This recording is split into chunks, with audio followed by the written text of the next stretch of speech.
اس کے باقی کے الفاظ منہ میں رہ گئے تھے جب زاویار نے اس کے چہرے پر زوردار تھپڑ مارا۔ وہ لڑکھڑا کر زمین پر گر پڑی تھی اور بے یقینی سے زاویار کی طرف دیکھنے لگی تھی۔ اس کے وہم و گمان میں بھی نہیں تھا کہ وہ اس پر ہاتھ اٹھائے گا۔ زاوی، اس کے لب ہولے سے پھڑپھڑائے تھے۔ دوبارہ اس شخص کا نام میرے سامنے مت لینا، ورنہ مجھ سے برا کوئی بھی نہیں ہوگا۔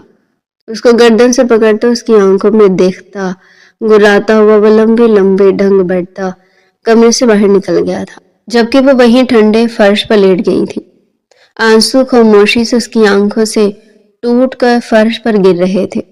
اس کا دل کر رہا تھا کہ یہاں سے کہیں دور بھاگ جائے، مگر وہ اپنے محبوب شوہر کو چھوڑ کر کیسے جا سکتی تھی؟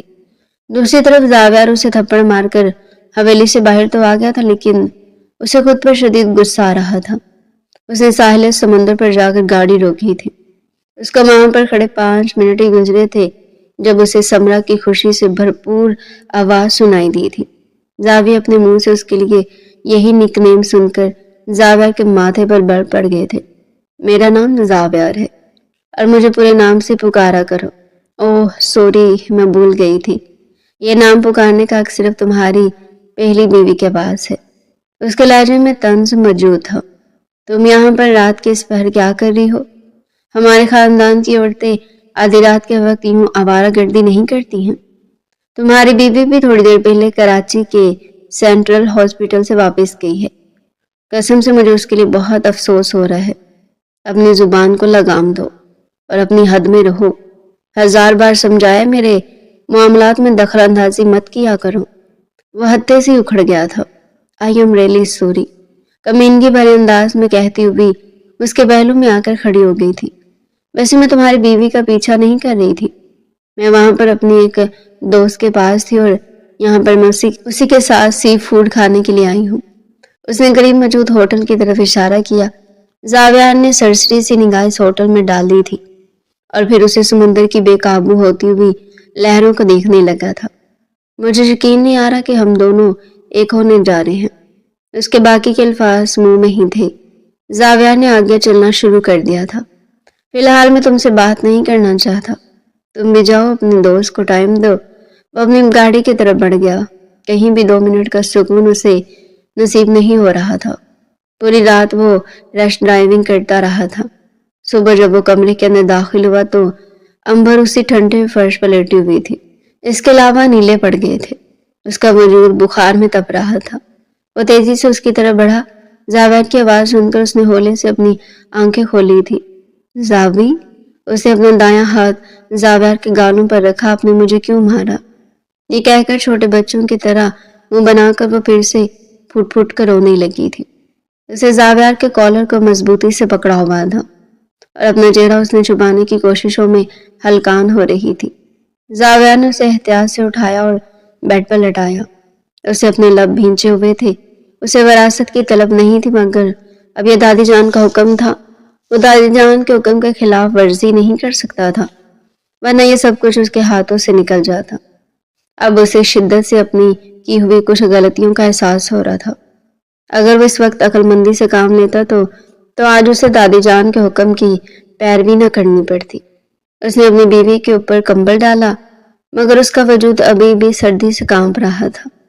حالانکہ کمرے میں اے سی لگا ہوا تھا، مگر اس کے باوجود اس کی حالت بہت بری تھی۔ اس کے برابر میں جا کر لیٹ گیا اور اس ننھی سی جان کو اپنے اندر بھینچ لیا تھا۔ وہ پیار سے اس کے بالوں میں انگلیاں چلا رہا تھا، جبکہ وہ خاموشی سے آنسو بہا رہی تھی۔ امر کے آنسو اس کی شرٹ کو بھگو رہے تھے۔ میرے ساتھ ایسا مت کریں، ورنہ میں بھی آپ کو بہت ہی بڑی سزا دوں گی، آپ پچھتائیں گی۔ اس نے زاوی کو دھمکی دینے کی کوشش کی تھی۔ جب اس کا جسم کانپنا بند کر گیا تو وہ اسے دور ہو گیا تھا۔ زاویار کا ہاتھ ابھی تک اس کے ہاتھوں میں ہی موجود تھا، جسے اس نے ایک جھٹکے سے پیچھے کھینچ لیا تھا۔ اب اگر اس نے فیصلہ کر لیا تو اسے چاہیے تھا کہ وہ مضبوط مردوں کی طرح اپنے فیصلے پر قائم رہے۔ وہ صرف حویلی کا اکلوتا وارث نہیں تھا، بلکہ گاؤں کا سردار بھی تھا، اور سرداری کا تقاضا یہی تھا کہ جو بھی فیصلہ لو اس پر قائم ہو جاؤ۔ اس نے اپنے اوپر سرد مہری کا لبادہ اوڑھ لیا تھا۔ شام کے وقت جب امبر سو کر اٹھی تو وہ کمرے میں موجود تھا۔